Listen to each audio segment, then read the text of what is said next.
Good morning. It's August 8th, 8/8/21, and we're here this morning to have a talk about having fun and creativity and guidance, Imagination. and what that all has to do, what one has to do with the other. But I'm going to begin with a reading by Ernest Holmes, the founder of our organization, with his daily a thought for the day. This is called "The Law of Good Brings Me Satisfaction." There is a power operating through a presence. Excuse me, I'm going to start that again. There is a power operating through a presence inspiring, an intelligence guiding, and a law of good sustaining you. Upon this presence, this power, and this law, you may place complete reliance.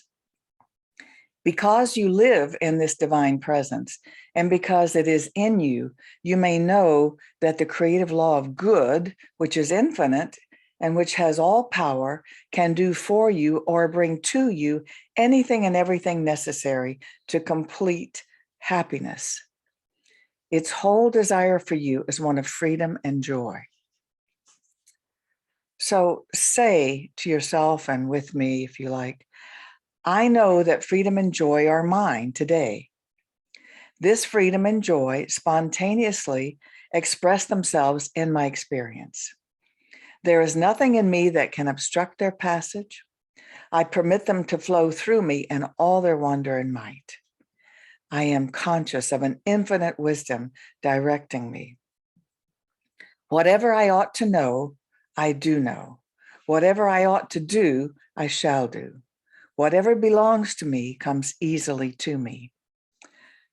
My every thought and decision is molded by intelligence and expressed through law and order in my experience.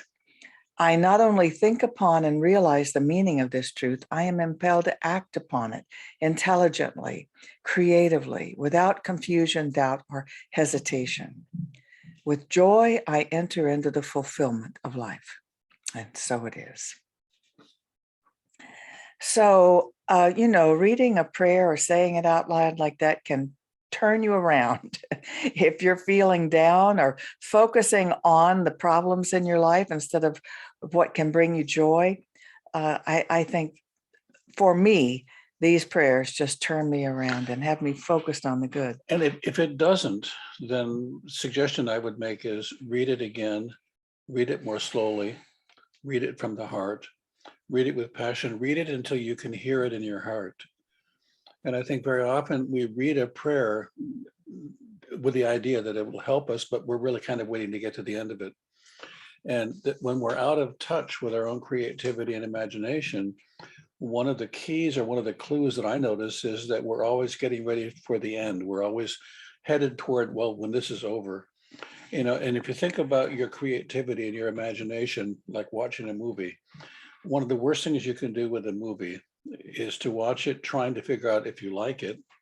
And then secondly, watch it while you keep watching your watch to see how much more time is left in the movie.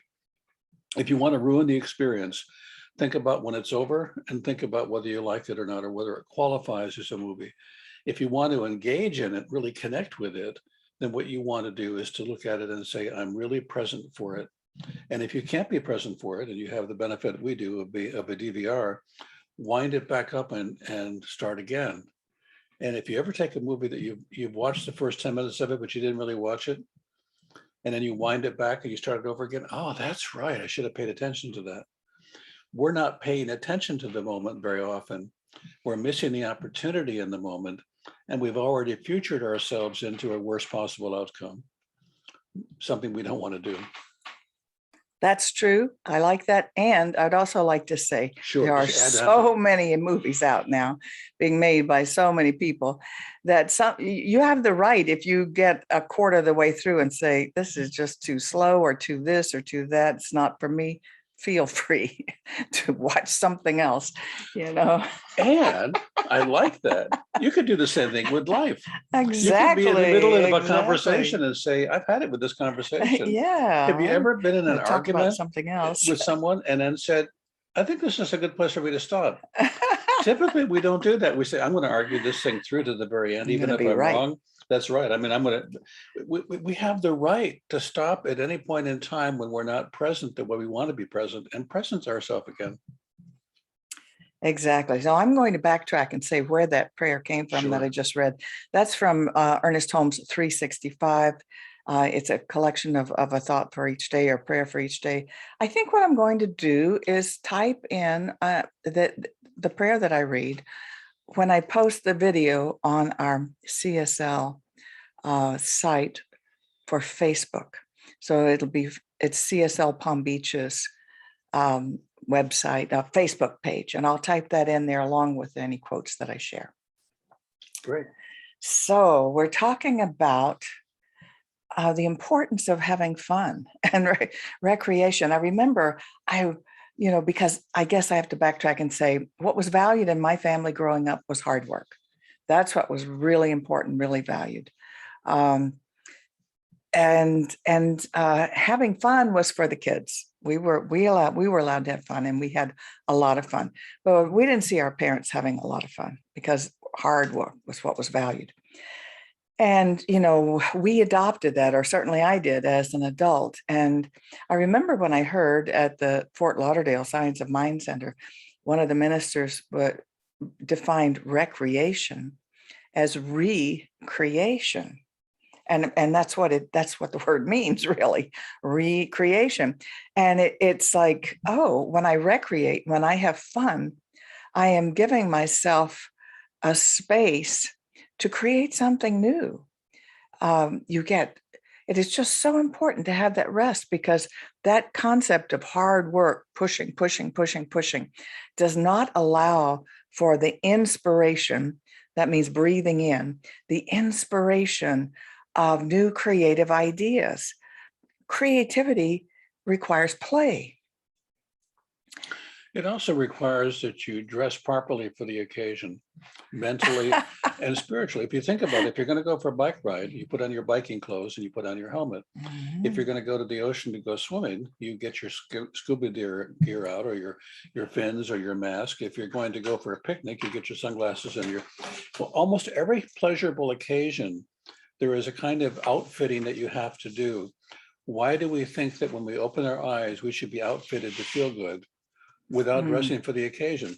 One of the ways that I like to dress for the occasion is this quote that I just ran into, which I love. Acknowledging the good that you already have in your life is the foundation for all abundance.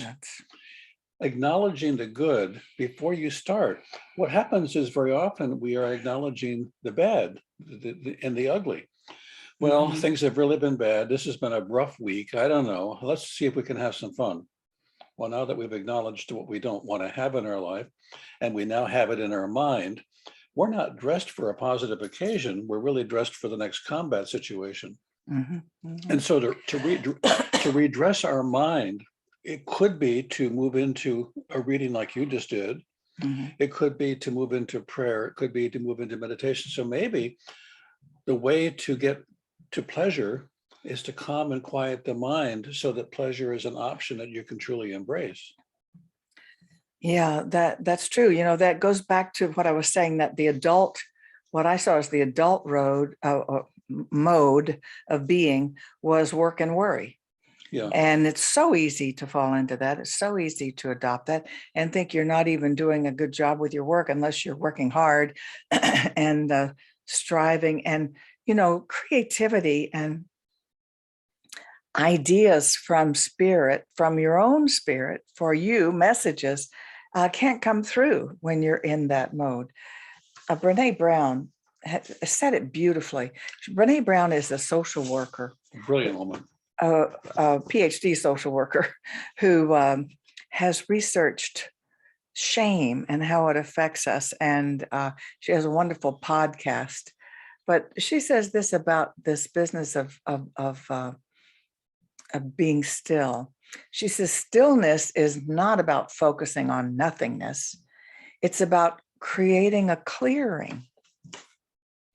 It's opening up an emotionally clutter-free space and allowing ourselves to feel and think and dream and question. So in other words, when your mind is busy, worrying, thinking about, solving problems and all of that, that is not a clear space. That is not a clear space. So it's about clearing that out and say, let's just take a little break from solving problems and just be still. The problem with worry is it's very seductive. And the more you worry and the louder you worry, the more it looks like you're getting close to a conclusion or to an answer. And so if I could just worry a little longer or worry a little more intensely, maybe I could resolve this. And I've never seen it work, but the seduction is a little longer, a little better. You'll get it. So taking a break from the worry, which is what she's talking about doing, is really, really critical. And if you're really a serious worrier and you're committed to worrying, you can promise yourself that an hour and a half later, you can worry again. I actually, as a therapist, used to recommend for my clients that were constantly obsessing, give yourself a time to obsess and then give yourself a time to do something different. But the worry part is very seductive because we do want to get to a solution and we think that worrying will get us there. And the truth is, not only will it not get us there, it'll keep us stuck in the problem. If you've ever done any serious inventing or creating, what you may have noticed, and I've certainly noticed this, is that I will be working on writing something or working on creating something, and I can't seem to get it. And I work and work and work at it. I go make a sandwich for myself or go for a walk or the phone rings and I have a conversation. And all of a sudden the answer comes. And That's the what I'm talking about. answer comes when I step away from, this has to be a problem that I solve. In fact, it has to be a creative opportunity that I engage, that I'm willing to move into. But clearing the space, however you do that, it could be with music, it could be with meditation, it could be for a walk, it could be singing a song. Could be just telling yourself. Yeah, exactly. Just telling yourself. That often works for me. Just tell myself, how about if I focus on the fun? Focus on the fun. Your mind is the one that decides how you're feeling. And so you can work and worry all you want, but if you're going to allow for a greater expanded life, you want to allow some fun in. And I'm not saying you have to be happy all the time. Yes, you do. Because I've got some pretty challenging situations in my family right now that can make me very sad. And I do feel sad some of the time when I think about it. I just don't let myself stay there because you know what? It doesn't help anyone, except I need to feel my feelings and express them. I think if you just try to push them away and never feel sad, or any of your feelings, never feel mad, all those things we call the negative feelings, you are not experiencing your life, and you're not having a valid experience.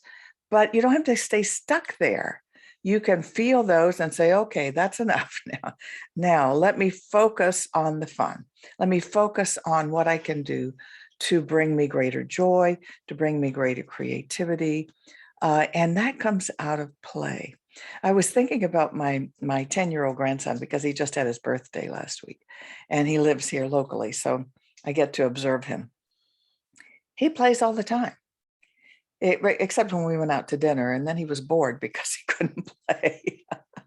But, when I watch him, he's either playing his video or he's playing his Legos or he's playing with his friends or he's playing in the pool or he's playing in the ocean. Life is about play for a 10-year-old. If you think about it, if you think back to it, it should be anyway. It should be because that's how children learn and learn to be creative, learn skills. So the question could be, in anything that you're doing, how could I make this my play Exactly. rather than my work? Exactly. And I know that a lot of people do find play in their work. I remember my son Michael, when one of his first jobs was with Ames, with NASA in Northern California, was San Jose, wasn't it? Mhm. And they were creating robots to go to Mars. And so they experimented with robots underwater. And my son was a scuba diver and he would, in the Monterey area, work with these robots underwater. And we went for a visit one time. and they were playing with it in the pool, literally playing with it, making it go this way, that way. And it was play. Mhm. And he looked at me and says, "Mom, do you want to give this a try?" And I said, "Oh no, I'm afraid I would break it." I had electronophobia at the time. Anything electronic, I was sure I would break. And This turned out to be true. and he turned around and he said to his partners, because I had just done a series of fire walks, and he said, "My mom walks on fire, but she's afraid she'll break the robot." So I said, "Okay, give me that thing." And it's just a matter of pushing buttons, and it was fun. And you broke it. No. And it was fun. And I appreciated his appreciation, because firewalking was one of those things that's so scary, and yet it's exhilarating. It's really fun, especially when you get through it and you're not burned. Yeah, that's a good part. Mhm. And I did that just as, what is it, 3 years, 4 Yeah. years ago, 4 Yeah. years ago, when a minister's gathering. I did it again, and at first I thought, no, I'm too old now. I could get hurt. We get into this mindset. I'm old now. I could get hurt, or this could not work. Now we refer to as Reverend Hotfoot.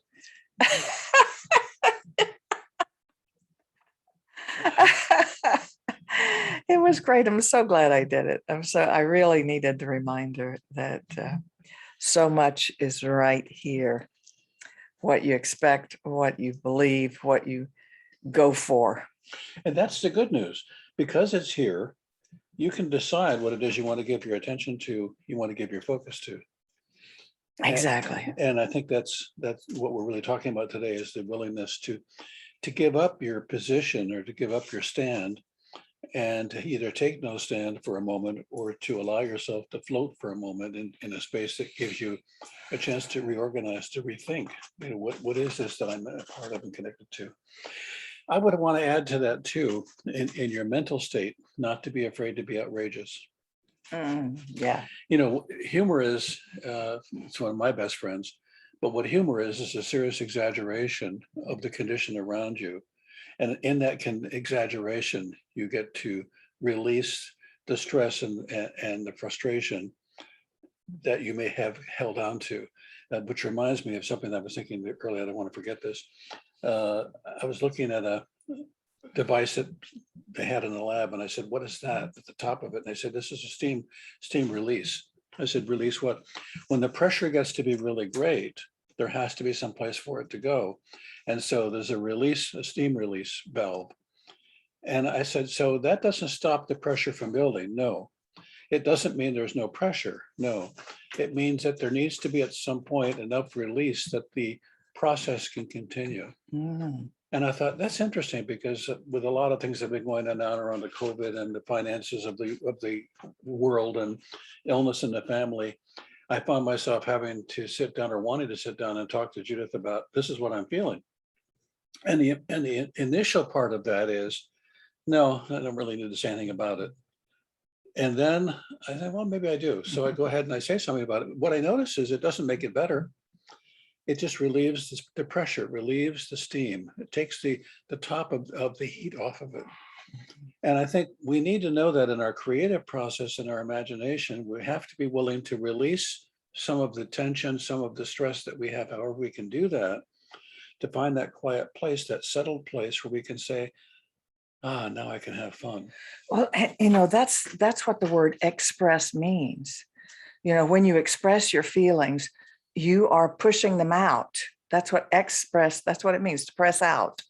So just saying to someone who cares how you're feeling does release some of that pressure. You're pushing it out. Mm-hmm. And if you don't, you can become depressed, which is pushing it down. You keep pushing it down. You become compressed. Yeah. And the more compressed you get, the more pressure there is, and the less likely you are to be creative. So part of me, the way I decompress is through humor and through writing and watching comedy. Watching comedy can really be another way of expressing, or vicariously through someone else who has the courage to point out the absurd and how absurd it is for you to be stuck in it. And help you laugh. Yeah. It doesn't matter if it starts in your own mind or in a comic's mind. When you laugh, It is just so good for you. And you release feel good neurotransmitters and everything else just from laughing. So Yeah, we talk so much about equality and balance and the prejudices that have been going on. And I got a chance to watch a little snippet of Prince, who was it Prince? well, we did watch a snippet No, of no, Prince, and we also watched the comedian. Oh no, that was Freddie Prince. Freddie Prince. I knew I had the right name. Was Prince. And the little snippet I say he encapsulated his stuff around his heritage. And he said, my mother is Puerto Rican and my father's Hungarian. And he said, I'm a Hungarican. And we just broke it. It's like, oh, if we could only laugh about these things a little more, if we could only not take ourselves so seriously and have some fun with it, and then move on. It doesn't mean not addressing the problem. It actually does mean addressing it directly, but directly allowing yourselves to have a laugh. So let's close with a closing prayer, affirming our right to have fun. Okay. Okay, so let's go within now. If you close your eyes and go within, let's just know the truth. The truth is that there's one source of life, one loving creator that cares for us, that wants for us joy, creativity, and fun. We know that this life has its challenges, and we chose to come here for those challenges and for the fun and for the creativity and for the growth. And so we allow ourselves all of those things. We know that in doing so, we are feeling and expressing life fully. We give thanks for it, and together we say, And so it is. and so it is. So we're going to have a piece of music. This isn't, don't go yet. It's an old piece of music. So for those of you who want to go look that up on YouTube, Paul Simon is doing the piece of music. It's really a memorabilia, if you will. What was the name of it now? The sun. Here comes the sun, which I think is so appropriate for our talk today. So if you want to go to YouTube and look up Here Comes the Sun, and you may enjoy it. For those of you that want to support us with your finances, we do appreciate it. To send money, large checks, anything you want to send, and we'll be grateful for it. We have a website, as you know, and you can go on. If you're watching this, and you know our website, so maybe not. CSL of palmbeaches.org. Okay, so we'll play the music now. No, just stop recording. Oops. That's true. We have to stop the recording.